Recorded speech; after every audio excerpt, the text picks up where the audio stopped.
What's going on?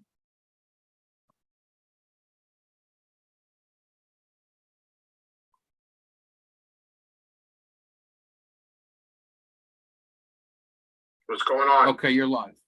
I'm live. Okay.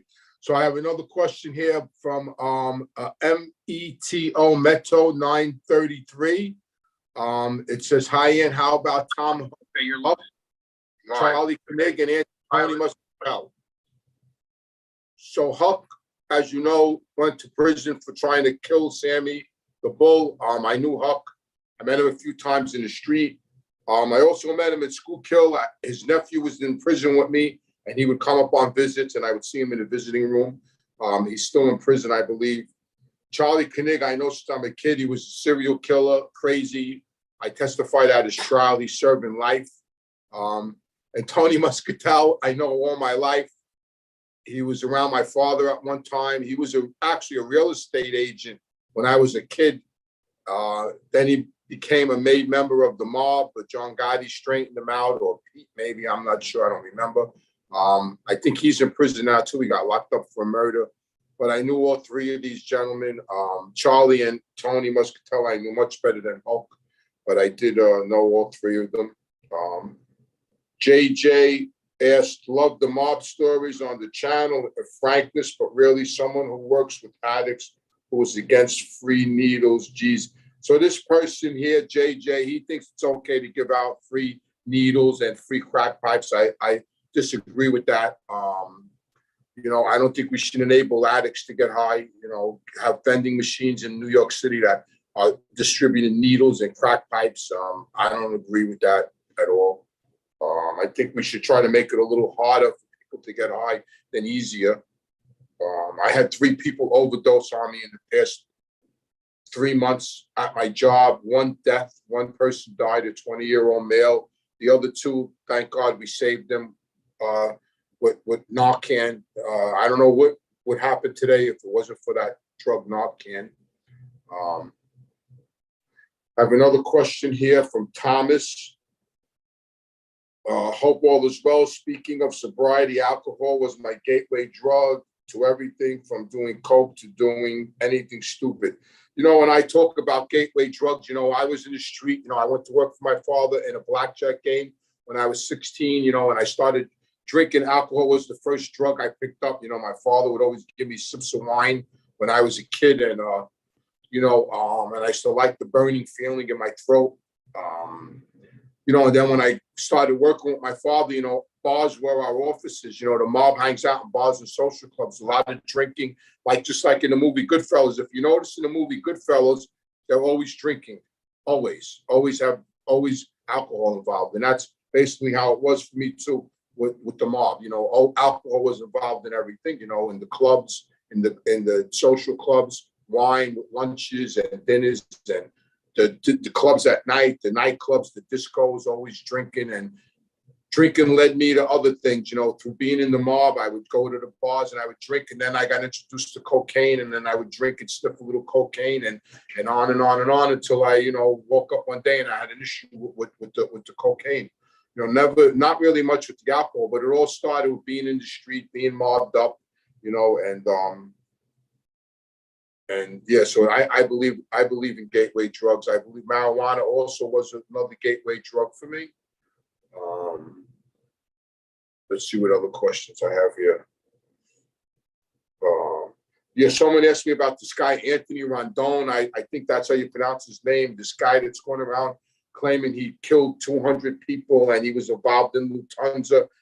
I really don't like to talk about people negatively on my show, but as far as I believe, Anthony Rondon is full of shit. With 99% of the things he says. Okay, so questions are coming in now. I'm live. Hey, Anthony, did you know anyone from Montreal, the Montreal Mafia? You know, that's funny, you know, about the Montreal Mafia. You know, when I was a kid, getting ready to turn 18, there was still the draft and the Vietnam War was on. And I was coming up on my 18th birthday, and I went home and I wanted to enlist into the Navy. I was already working for my father, you know, in the street in crack dice games and blackjack games and stuff like that. but I knew I was still going to get drafted. And I wanted to enlist into the Navy. And I went home, and my father was in the kitchen with my mother, and I told him, listen, I'm going to be getting drafted soon. I might as well just enlist into the Navy. I don't want to get drafted into the Army. I really don't want to go to Vietnam. The Navy, I thought, was just supplying them. And out of the clear blue sky, my father looked at me and he goes, "You ain't going anywhere." I said, "What are you talking about? I'm not going anywhere. I'm getting drafted." He goes, "No, I made plans for you to go to Montreal. You're going to stay there for a while." And my mother looked at him and said, "Montreal?" So my father reached out to the Mafia in Montreal and already had plans for me to go up to Montreal when it came time for me to get drafted. And so he was already planning for me to become a draft dodger with the mob in Montreal. But Nixon implemented a lottery system right before I turned 18, and I wound up getting a high number, and I never did get drafted. But that was my deal with the Montreal Mafia. But they're very powerful. I got another one here. Was Gotti a crackhead? Definitely not. None of the Gottis were crackheads. None of them. I mean, they drank. Vinny Gotti, John Gotti's younger brother, Vinny. I mean, I did some lines of coke with him throughout the years, and drank some whiskey with him, but he was never a crackhead. So definitely not. This one's from another Anthony. Hey, Anthony, sending love from Buffalo.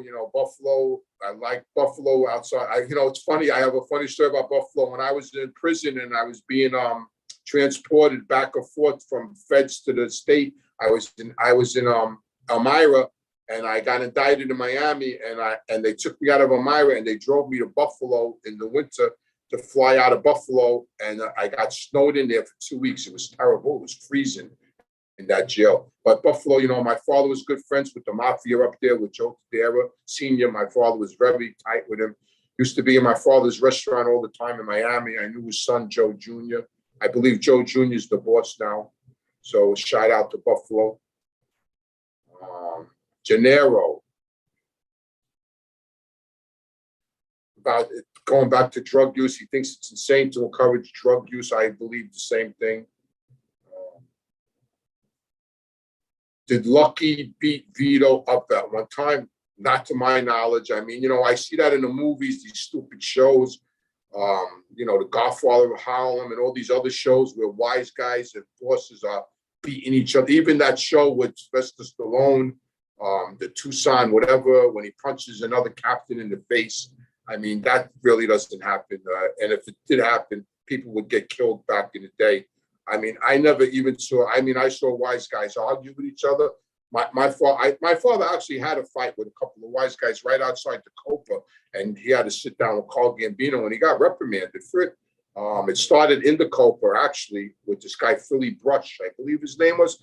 He was another made member, and my father actually Philly Brush and a couple of his friends actually jumped my father right outside the Copa, and they had a big brawl out there over one of my father's friends said something to one of their girls. It was a whole big thing, and my father actually got reprimanded from Gambino over that, because you don't fight in or near the Copa back in the day.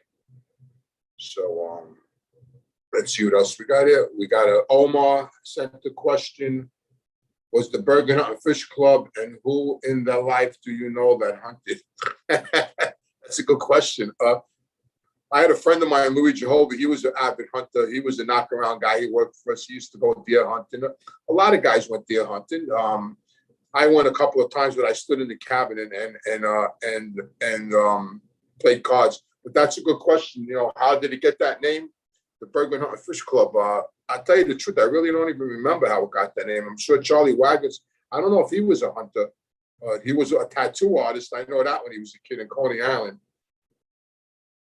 Let's see what else we got here. Tony, instead of vending machines with drug supplies, put out free food and vending machines for veteran addicts.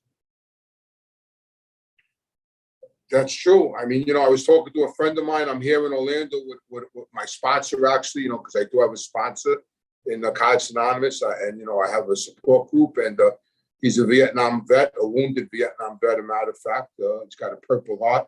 You know, we were talking about that about the homeless, about, you know, them being in the street and homeless and addicted to drugs. And you're right, they should give them, instead of spending 30,000 on machines, they should spend 30,000 on something worthwhile. Let's see what else we got here. I got a shout out to you also. You got 5 years clean. God bless you. That's a big accomplishment. 5 days clean is a big accomplishment. I'm getting a lot of questions here. They're coming in. So give me some time here. Let's see what else we got here. Caesar, the guy from Montreal, I never knew him. I got one from Francesco. How was Tony DeSimone killed? Was it like in a movie?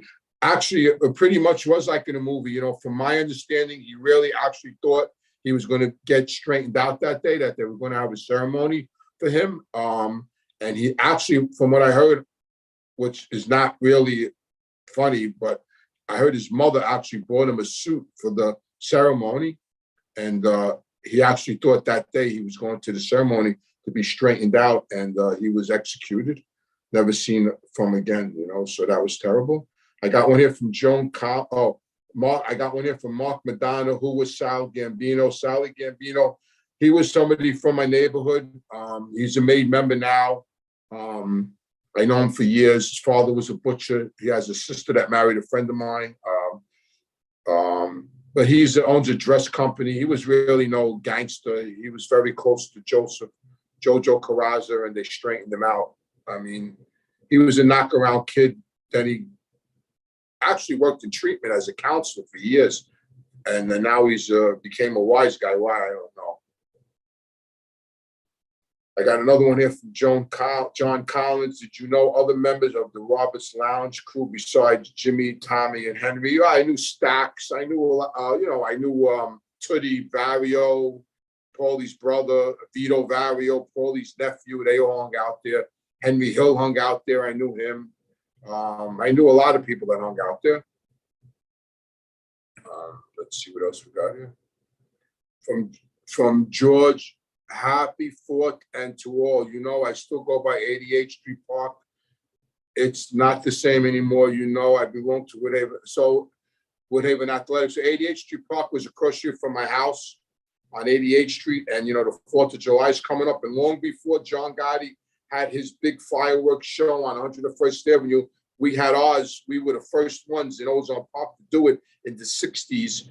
You know, we used to have a big thing on 88th Street Park, and my father would get a truckload of fireworks delivered to the house, and people would come and put all chairs around the fence, and all the old ladies would come, and they would come with their beach chairs and sit around the fence of the park, and we would start blasting off fireworks, mortars. We had everything. My father used to do it every year. He used to have a big barbecue, and it was people hit me up on Facebook. I mean, wish we were back on 88th Street. I've been getting those messages all weekend because, you know, the 4th of July is coming, and a lot of people that lived in Ozone Park, you know, during their childhood remember the firework displays in 88th Street Park, and they've been sending me messages on Facebook. Let's see what else I got here. Oh, here's one. How long did I live in Comac? I lived in Comac for maybe 2 years. My family lived out. My wife moved out there when I was in prison, and when I came out in 2004, I lived in Comac, and then until the FBI left, until I left to maybe a year and a half later, 2 years later.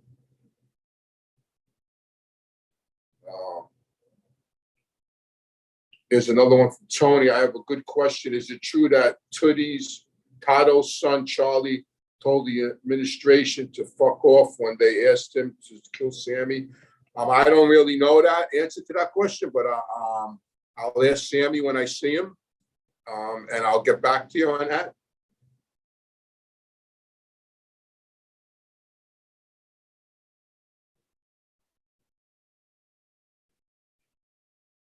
It says here, this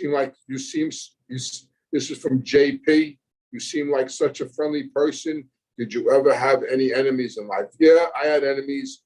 You know, we all have enemies in the street. You know, I had some envious, jealous people. You know, I was Fat Andy's son, so some people, were jealous and envious, and they became my enemies. A lot of people, a couple of wise guys after my father died became my enemies. They wanted to put their hands in my pocket, and they got greedy. They didn't know how to. Sometimes people don't know how to make money; they only know how to take from other people, and I wasn't willing to give up the money. So yeah, I definitely had enemies. Who was the funniest of all the mobsters you knew?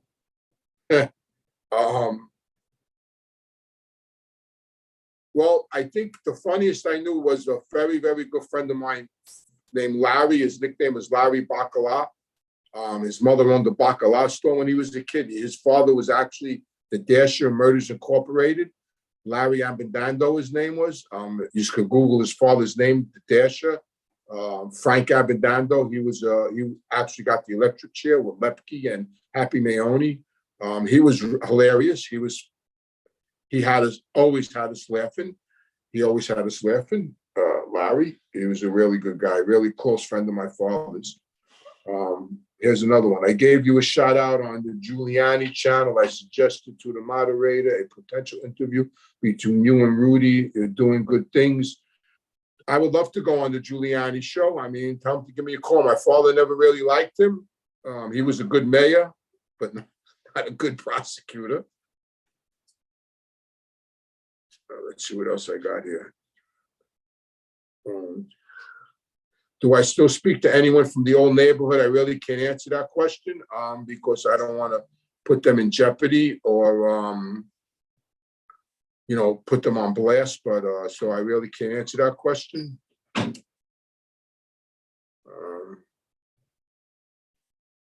This is another one. He thinks to sit down with me and Sammy would be phenomenal. I would look forward to that. That might be coming up in the near future. We'll see what happens.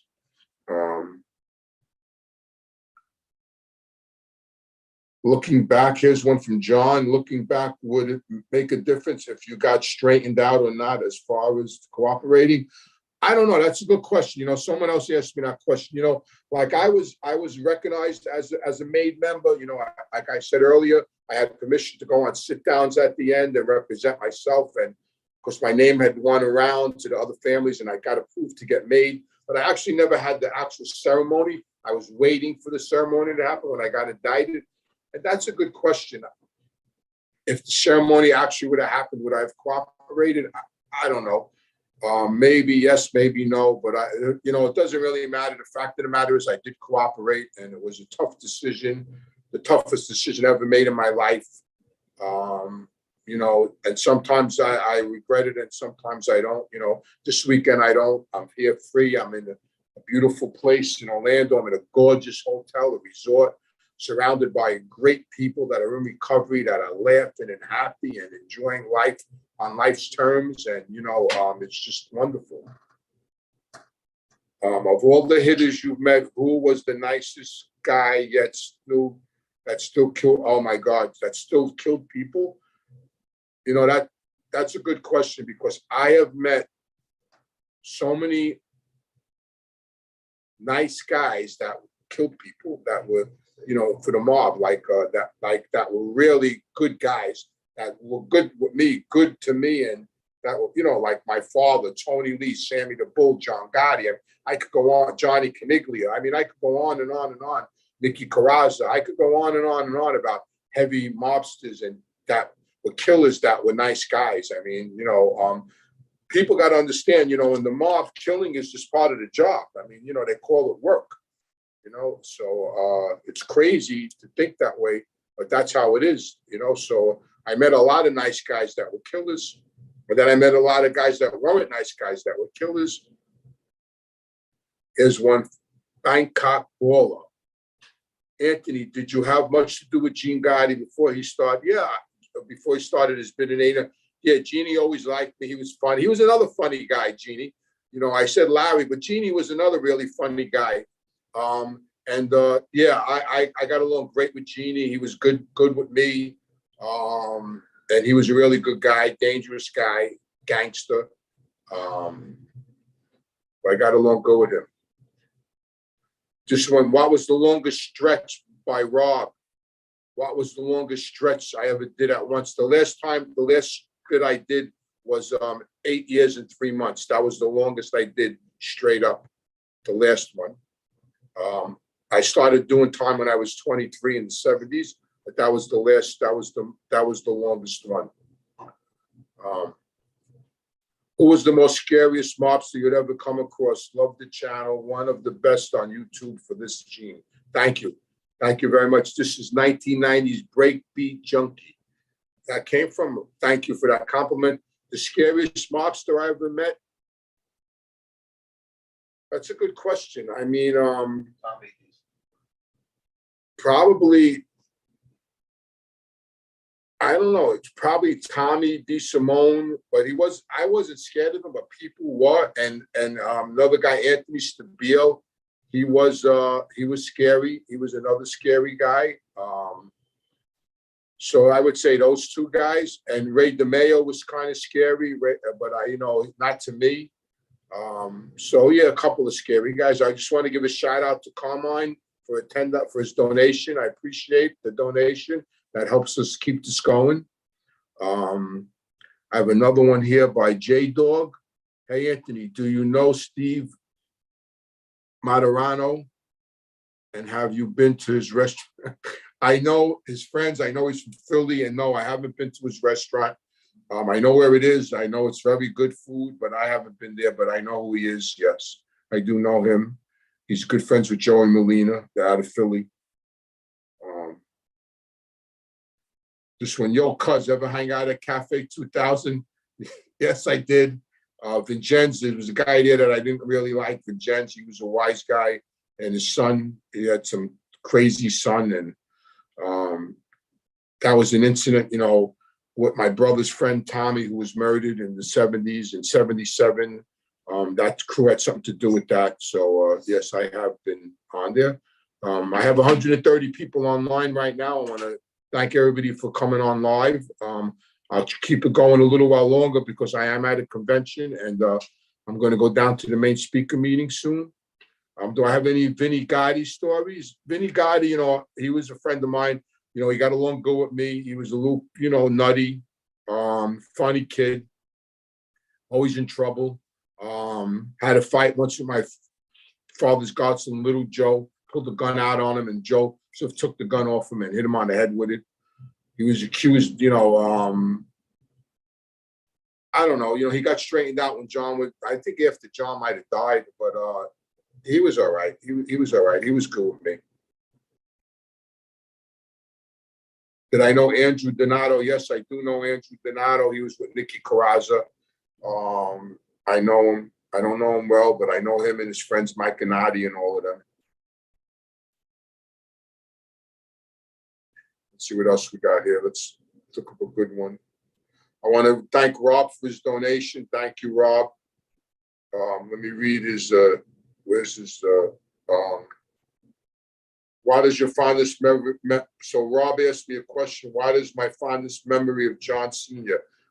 Well, it has to be when I got out of treatment and, and I went for a walk with him and he helped me get a car and he got me some money. I mean, he always looked out for me, but that's my fondest memory of him, helping me out when I got out of treatment instead of shunning. I mean, he could have killed me. He could have shunned me. He could have done anything to me, but he chose to help me. So, that's what kind of guy he was.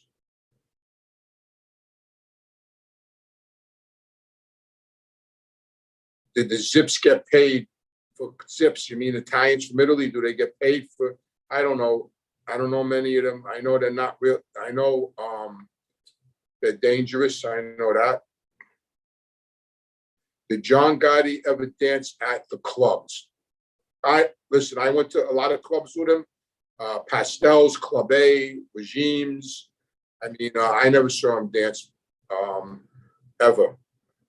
They used to tell me, my father used to tell me wise guys don't dance. So I never saw John dance, and I went to clubs with him often. This one's from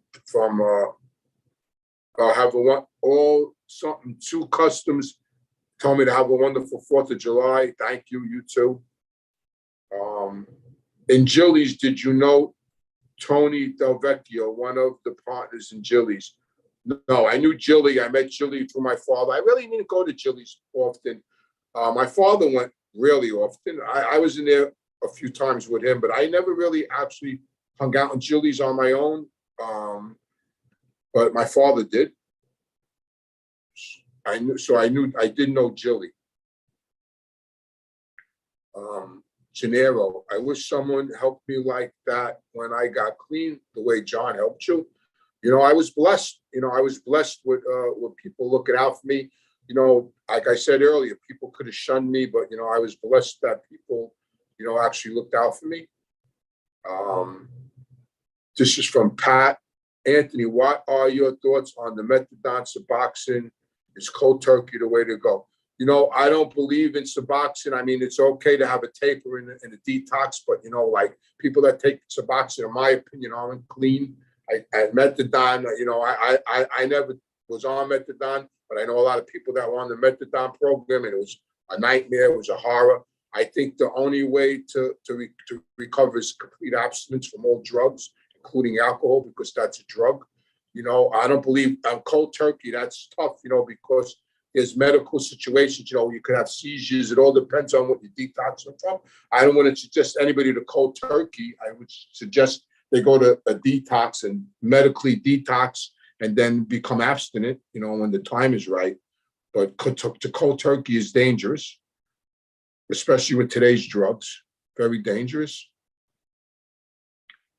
Here's from Big Monty. Hi, Anthony. I keep on hearing how bad East New York was back then. Can you please describe what it was like?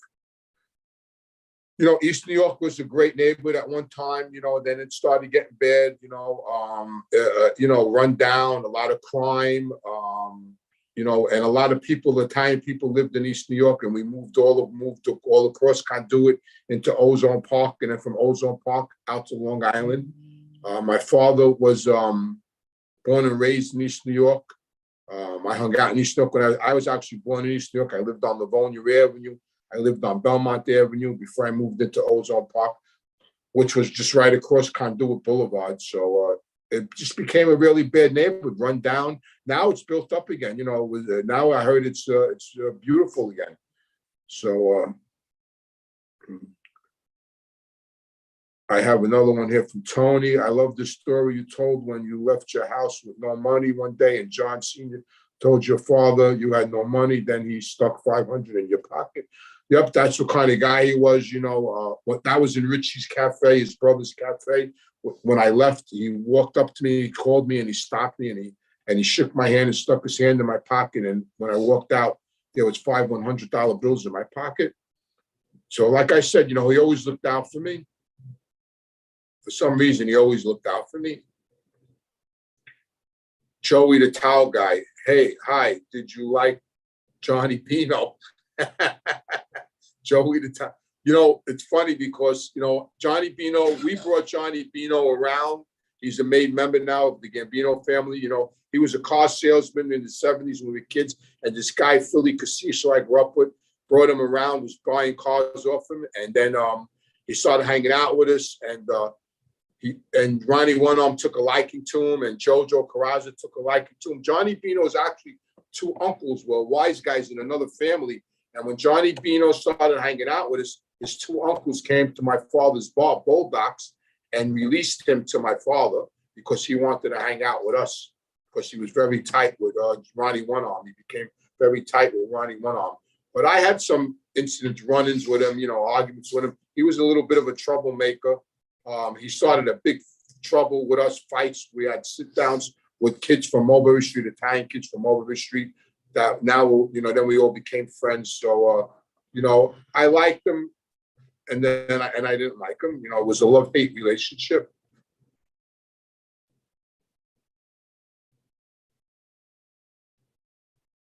How did you like? Hold on. I'm walking in front of the camera. Excuse that guy behind me. Did you know Muslims in prison? Yeah, I did. I knew Muslims in the state prison. I didn't bother with them. it was taboo. But in federal prison, we locked in the unit together, and I knew a couple of them. I knew one of the main ones that when school killed, he was out of Baltimore. We used to make fried rice together sometimes. Him and us. He was all right. He was all right. They didn't bother us. We didn't bother them. Have I ever cruised down 88th Street? Not in a long time. I go on Google Maps once in a while. Were you close to Bobby? This is Joe, the towel guy again. Was I close to Bobby Glasses? At one time I was, and this when he first came around, then I lost contact with him for years. I actually testified at his trial. After that murder at the Shamrock Inn, he was part of that hit team. Well, not really hit team. They just went in there and blasted them two poor bastards and killed them. Him and Frankie Geach and Ronnie the Jew. So I was. I knew him. I have something else on. Carmine, another $10. Thank you. What you just said about alcohol and seizures is important. I was drinking for 2 years, and it took professional help to fix. Yes, without a doubt. Excuse me. I don't recommend anybody cold turkey unless they have to, unless they have no resources to get to treatment. Then I believe then we should do that. I want to give a shout out to 222 J Dog for his donation. I really appreciate it. I'm in Lake Mary, Florida. I hope you're having a good time in Orlando. I'm having a blast in Orlando at the convention.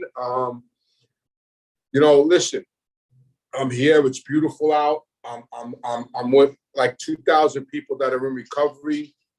Or miracles. I know how they used to live out there and how they're living today, and definitely having a blast. Thanks, and thanks for the donation. Here's another one from JP. What is the best Italian restaurant in New York City? And do you prefer homemade Italian? Well, my favorite Italian restaurant in New York City is one in my neighborhood, Don Pep's. Unfortunately, I don't go there anymore. It's on Lefferts Boulevard.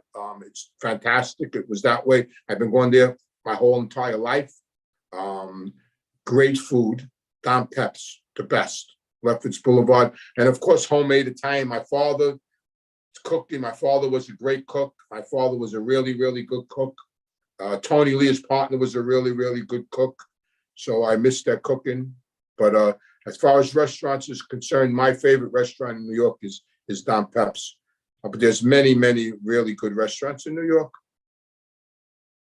Oh yeah, I got a half-naked guy running around. Yeah, I know. Like I said, I'm coming live from my hotel room, and I'm with my sponsor, my friend, and he forgot I was online. Yeah, so sorry about that.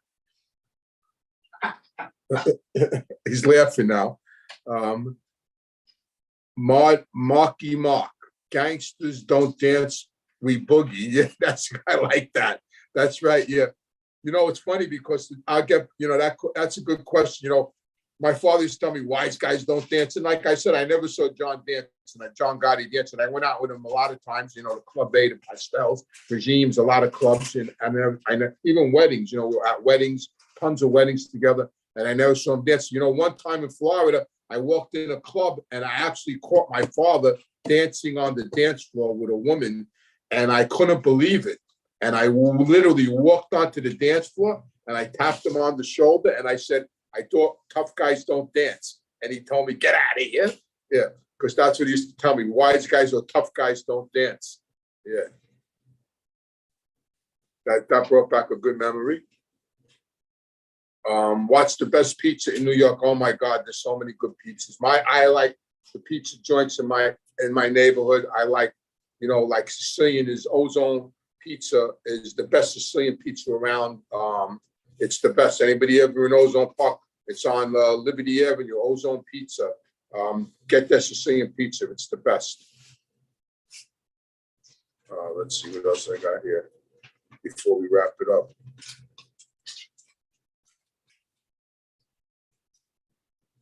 So here, this is a good one. Get help.